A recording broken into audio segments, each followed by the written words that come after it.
Dari Gama Paksi Baskara, Pak, ingin bertanya, pada saat awal Bapak memulai sebuah investasi di sebuah saham, dan Bapak sudah menganalisis saham tersebut, bagaimana metode yang Bapak pakai untuk menempatkan dana? Apakah dollar cost averaging, maksudnya mungkin masuk bertahap, ataukah lamsam ya Pak, sekaligus beli banyak?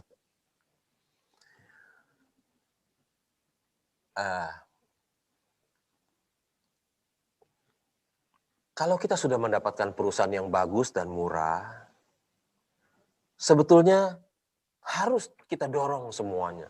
Uang kita ada berapa langsung kita belikan.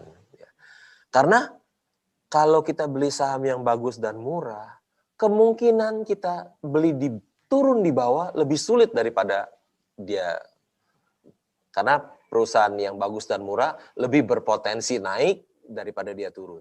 Jadi kalau kita memang punya uang, ya ada berapa ya kita belikan saham aja. Tapi harus memenuhi syarat itu perusahaan itu bagus dan murah. Kalau kita sudah ketemu Mercy yang dijual di harga Innova, jangan tunggu, hajar semuanya duitnya, semua habis. Karena lebih mungkin si harga saham itu naik daripada turun. Karena kita sudah mendapatkan sebuah Mercy dijual di harga Innova, jangan tunggu lagi. Semuanya dorong. Ya, terima kasih Pak Lo. Pertanyaan berikutnya dari Nikadek Laksmi, Pak. Selamat siang Pak Lo. Tahun lalu CMSE saya belum bisa ikut. Namun tahun ini secara online saya akhirnya bisa ikut. Pertanyaannya adalah, boleh di-sharingkan Pak, bagaimana Bapak bisa mengenal saham? Ya, dulu kan mungkin belum seluas ini informasinya.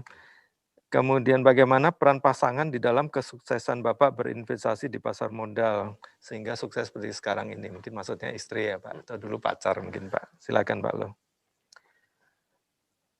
Pertama kali saya mengenal pasar modal itu, saya bekerja di bank, hanya ikut-ikutan. Teman-teman pada beli saham, saham pada booming, saya hanya ikut-ikutan. Jadi saya tidak tahu, saya juga beli kucing dalam karung, ikut-ikutan. Pertama kali saya beli saham, IPO Gajah Surya Multifinance, begitu saya listing, saya ingin jual, harganya anjlok, saya rugi. Yang kedua kali saya beli saham IPO Astragrafia, listing nanti saya jual, ternyata listing juga turun, jadi rugi juga. Jadi pertama kali ya ikut-ikutan teman, karena sekantor pada beli saham, dan saya lihat juga saham itu sangat menguntungkan, naiknya gila-gila, jadi saya tergiur. Mengenai pasangan, ya. Saya bersyukur sekali istri saya sangat percaya kepada saya. Semua keputusan di tangan saya. Bersyukur sekali. Andai kata istri saya tidak mempercayakan saya, mungkin saya tidak bisa jadi seperti hari ini. Dan saya lihat banyak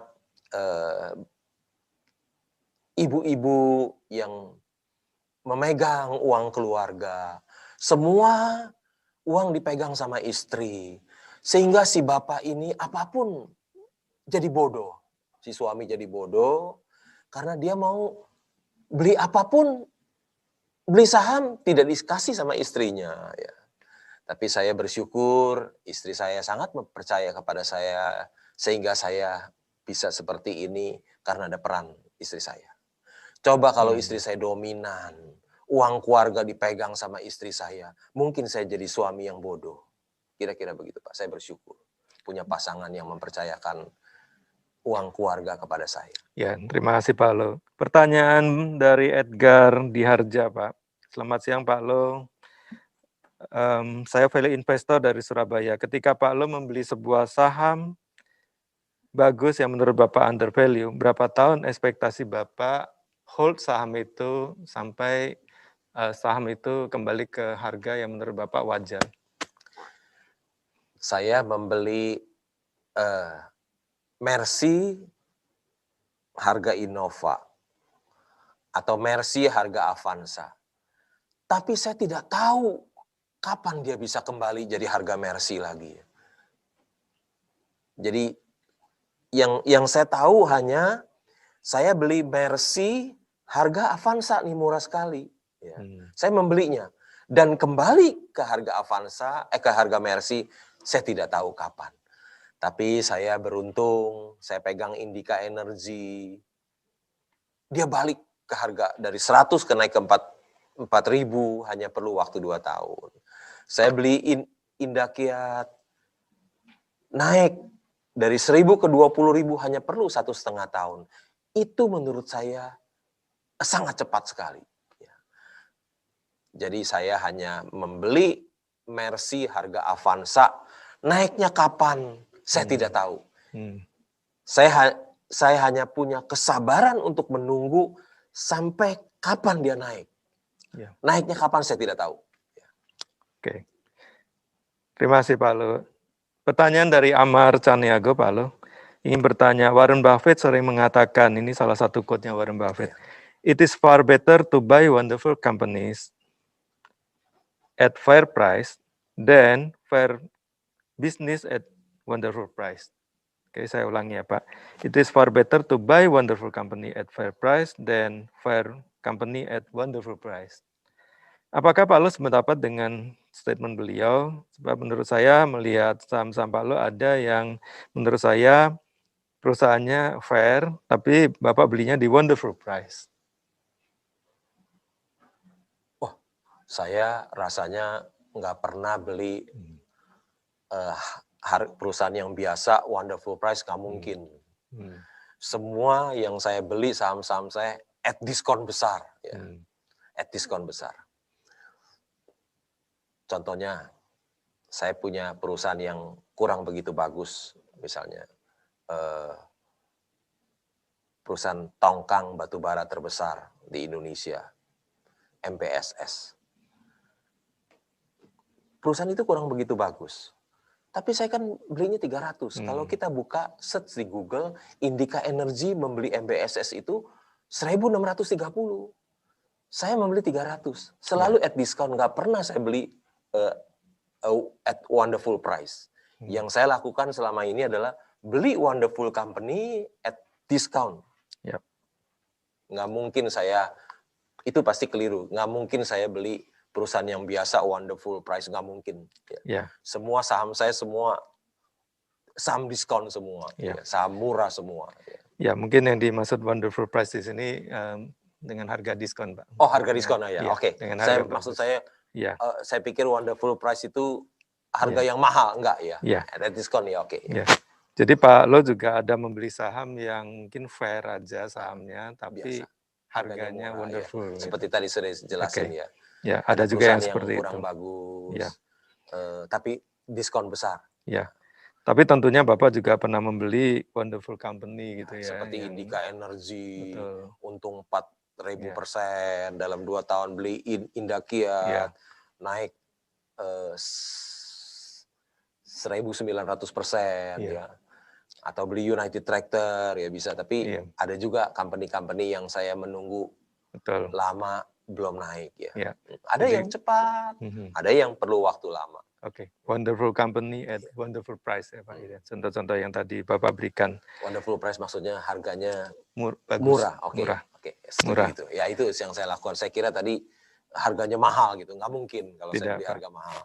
Ya, pertanyaan terakhir dari Janet Gowito Pak.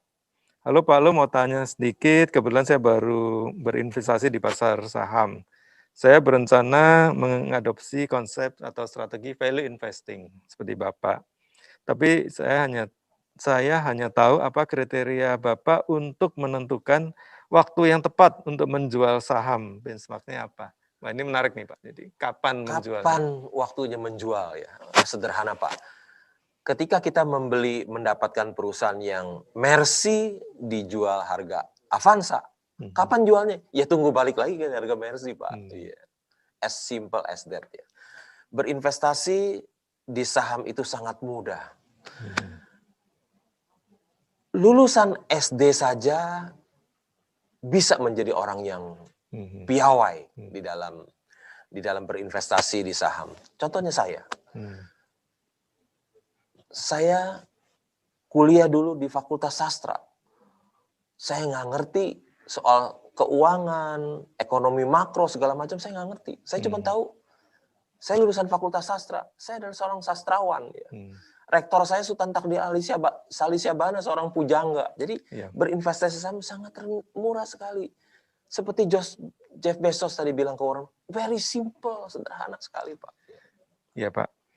Lalu kalau boleh dijawab, ada beberapa pertanyaan.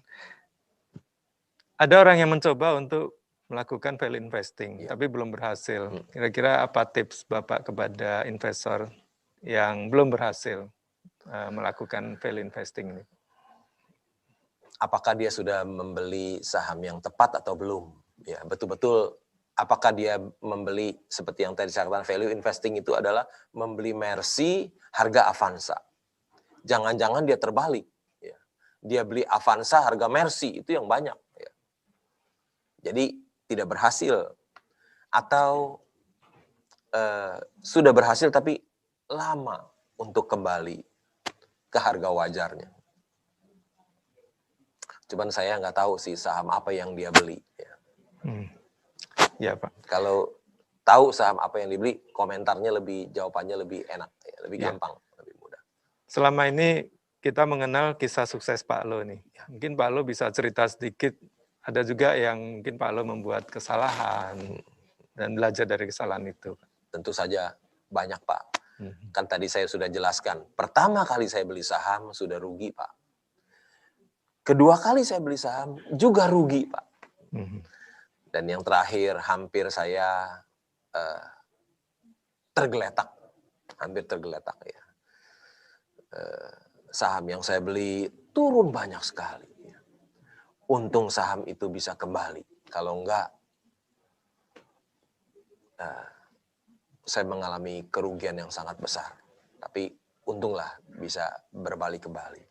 Tapi kejatuhan itu membuat saya dapat pelajaran yang sangat banyak. Kejatuhan itu saya mendapatkan pelajaran yang sangat banyak sekali. Untuk berhati-hati, jangan lagi membeli perusahaan yang punya tata kelola yang buruk. Ya. Pak Lo ada satu pertanyaan terakhir. Kalau Pak Lo berkenan menjawab ya. Pak Lo berinvestasi di sebuah saham BMTR. Oh iya. Apa pertimbangan Bapak berinvestasi di saham ini, Pak? Pertimbangannya sederhana. Perusahaan kalau lihat PI hanya 3 kali, ya. Price to book hanya 0,3 misalnya. Harga saham sudah jatuh dari tertingginya dari 2.750 turun ke 200, sudah terdiskon 90% lebih. Kalau kita lihat anak perusahaannya MNCN, itu 6 bulan masih menghasilkan laba 951 miliar. MNCN itu it is a wonderful company. Dia di tengah pandemi 6 bulan masih menghasilkan laba 951 miliar. Ya. Tapi harga sahamnya terdiskon begitu besar. Dia punya wonderful company, Pak. Baik, terima kasih karena waktu juga sudah saatnya berakhir. Sobat Investor Indonesia, kita sudah belajar banyak siang hari ini. Kita sangat beruntung belajar dari Pak Lo. Nah, sekarang saatnya untuk mempraktekkan. Jadi kita ingat-ingat bahwa kunci sukses berinvestasi ala Pak Lo Keng Hong adalah satu, ya, read, think, and invest. Jadi kita harus membaca, menambah knowledge, kita menganalisis, mencari saham yang bagus, kita bertindak membeli saham itu, kemudian kita harus tidur ya Pak ya, menunggu sampai saham itu kembali ke harga yang menurut kita bagus, kita jual ketika imbal hasil yang kita targetkan sudah tercapai, dan kita harus bisa mengontrol emosi kita. Harus ada kesabaran juga. Sobat Investor Indonesia, semoga sesi ini berguna, bermanfaat, sehingga akan lahir Lo Keng Hong baru di masa yang akan datang. Pak Lo Keng Hong, terima kasih Pak atas sharing siang hari ini. Tuhan memberkati Pak, stay safe. Saya kembalikan kepada MC, terima kasih.